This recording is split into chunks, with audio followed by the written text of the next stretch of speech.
So it is literally the Fed is transferring your tax dollars to the biggest banks in the world. Now, it gets worse.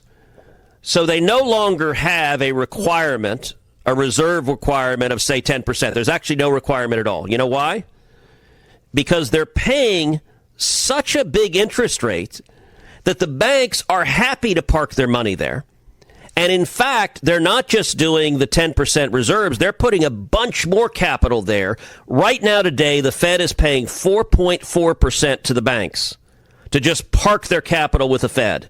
So in 2024, the last year of the Biden administration, the Fed paid $168 billion in interest on reserves. That's taxpayer money that went straight to giant Wall Street banks. I think that makes no sense. I think we need to end that.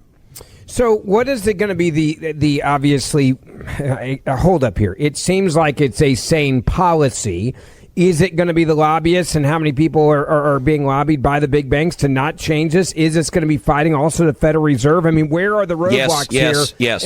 And dive in. I mean, because this seems like a very simplistic, fiscal, responsible thing to do. You would certainly do this in the private sector in your own life. So why wouldn't the government do the same thing?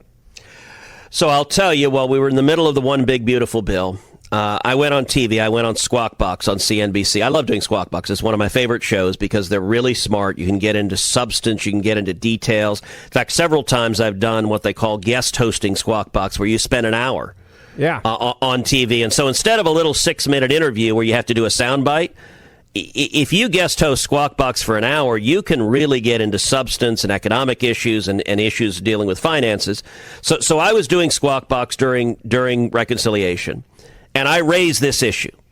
And I got to say, Becky Quick, who's one of the hosts, she's like, oh, my goodness, well, this would be terrible. I mean, how could this possibly work? The Fed couldn't do its job. So there's several arguments that are made against this. One is, well, the Fed uses this to control interest rates. And that's right. She's like, well, if you took this away, the Fed wouldn't be able to control interest rates. How would they do it? And my response was, Becky, the same way they did it from 1913 to 2007.